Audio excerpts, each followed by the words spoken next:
안녕하세요. 동박TV의 대선입니다. 지난 시간에는 성문호흡 수련을 하면서 의수단전을 생활 속에서 꾸준히 하면 어떠한 변화가 일어나는지 말씀을 드렸습니다. 오늘은 의수단전을 잘하기 위해서 꼭 필요한 내관 반청에 대해서 살펴보면서 함께 호흡을 통해 내 몸에 어떤 변화가 일어나는지, 그리고 단전호흡의 특징은 또 무엇이 있는지 함께 살펴보도록 하겠습니다. 성문호흡 수련을 할 때 의식을 성문 단전에 집중하고 그 의식의 끈이 계속 이어질 수 있도록 하는 것이 참 중요한데요. 그렇게 하는 것을 의수단전이라고 합니다. 의수단전을 위해서는 우선 바깥으로 향해 있는 의식과 마음을 내 안으로 돌리는 것이 필요한데요. 평소 주로 모든 감각이 바깥으로 또 외부로 향해 있기도 하고 또 물질 중심의 오감을 사용하다 보니 내면이나 기 그리고 빛의 세계를 인지하고 인식하는 것이 쉽지 않게 느껴집니다. 오감 중에 가장 대표적인 것이 바로 눈으로 보는 것과 귀로 듣는 것이라 할 수 있는데요. 그래서 수련을 할 때에는 우선 눈을 감고 내 안을 보고자 하는 노력이 필요하고 또 귀를 닫고 모든 의식과 마음이 안으로 집중이 될 수 있도록 하는 과정이 필요합니다. 이와 같이 하는 것을 내관 반청이라고 하는데요. 호흡을 느끼면서 이완을 하다 보면 차츰 기존의 정을 기반으로 한 물질 중심의 오감이 멈추면서 지감의 상태가 됩니다. 그러면 여섯 번째 감각인 기감이 깨어나게 되고 조금씩 내면과 기, 빛의 세계를 인지하고 또 인식할 수 있는 빛의 오감도 회복하게 되는데요. 빛의 오감이 회복되면서 차츰 정과 기, 신의 세계가 어떻게 조화를 이루고 있는지도 조금씩 체득하고 깨닫게 됩니다. 물론 수련 초기에는 내관 반청이 쉽지 않아서 눈만 감으면 몸의 여기저기가 가렵거나 따끔거리게 느껴지기도 하고 또 별별 생각이 다 들면서 마음이 잠시도 가만히 있지 않게 되는데요. 그럴 때 손가락을 단전에 짚고 또 눈을 감은 상태에서 시선을 단전이 있는 아래쪽으로 내리게 되어지면 떠있던 의식과 기운도 함께 차츰 아래로 가라앉는 것을 느낄 수 있게 됩니다. 그리고 눈을 감으면 귀가 더 쫑긋거리면서 외부의 소리에 더 민감하게 반응을 보일 수도 있는데요.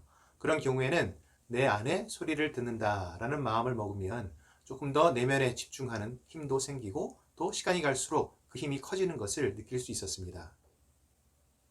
명상을 할 때 반청에 도움이 되도록 흔히 잔잔한 음악이나 자연의 소리를 이용하는 경우가 많은데요.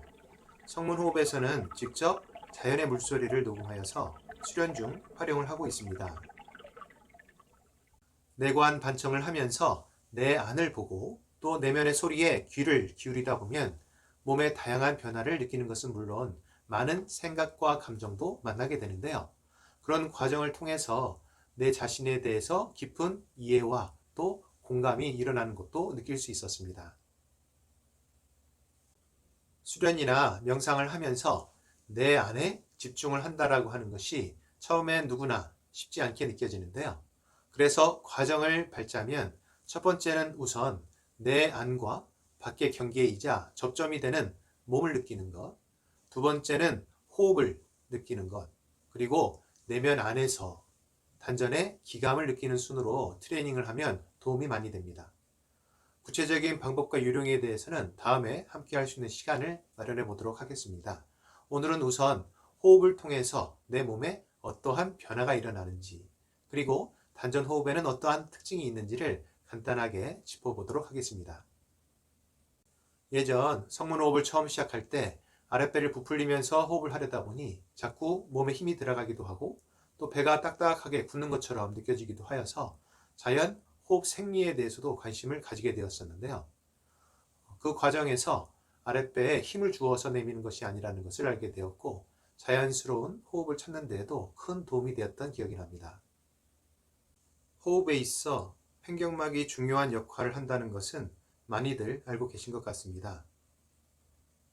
단전으로 자연스럽게 호흡을 하기 위해서는 호흡을 할 때 횡격막을 포함해서 몸에 어떠한 변화가 일어나는지 알면 큰 도움이 되는데요.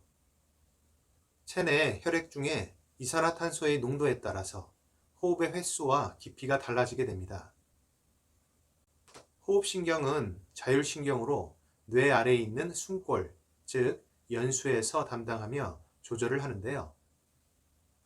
연수에서 나온 신경 다발이 폐와 함께 갈비뼈를 잡고 있는 늑강근, 그리고 그 밑에 받치고 있는 횡격막, 그리고 복근까지 이어지고 복근에 연결된 골반 저근까지 복강이 하나의 주머니처럼 연동하면서 호흡이 이루어지게 됩니다.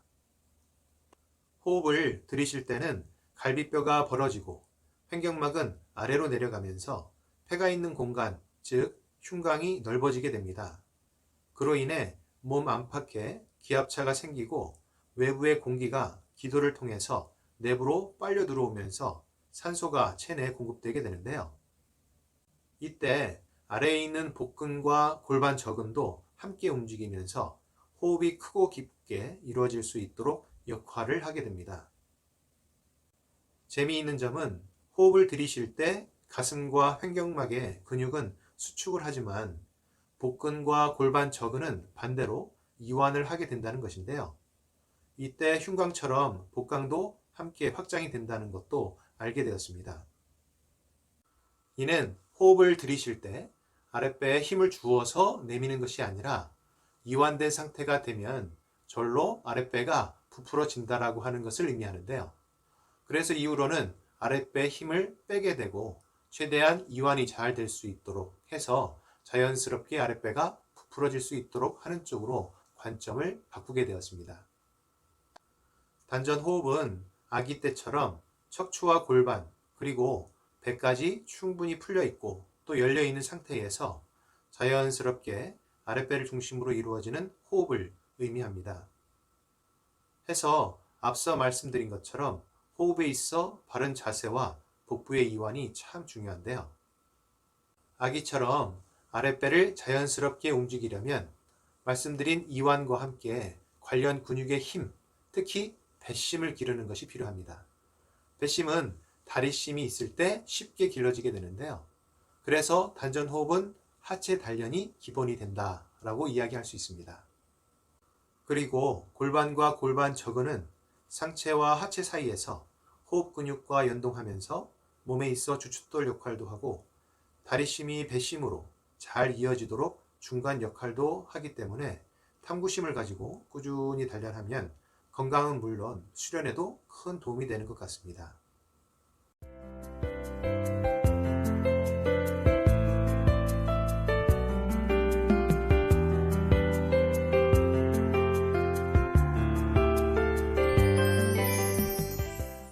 그럼 내관 반청에 대해서 성문 도서에 있는 내용을 함께 읽어보도록 하겠습니다. 내관 반청, 수련자는 보다 효율적인 수련과 집중을 위해 반드시 내관 반청의 참뜻을 알아둘 필요가 있다. 내관이란 관법이고 반청이란 청법이다. 즉, 내관은 수련자가 눈을 어디에 둘 것인가를 말하는 것이고 반청은 귀를 어디에 둘 것인가를 말하는 것이다. 내관의 의미는 귀의 조절에 있다. 눈을 위로 향하면 귀도 위로 올라가고 눈을 옆으로 향하면 귀도 옆으로 이동한다. 그래서 눈을 아래로 향하여 단전에 두면 귀가 단전에 머문다.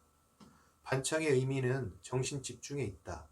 귀를 몸 밖에 두면 의식도 몸 밖으로 움직이고 귀를 몸 안에 두면 의식도 몸 안에 머무른다. 그래서 반청법을 모르면 정신 집중을 제대로 못하여 완전한 의수단전이 되지 않는다. 의수단전은 의식을 항상 단전에 두는 것을 말한다. 단전에 의식을 둔다고 하면 막연함이 있으니 의수단전에 내관 반청을 겸하게 되면 집중의 묘리를 터득하기가 좀 더 수월해진다. 물론 의수단전과 내관 반청이 말처럼 쉬운 것은 아니다.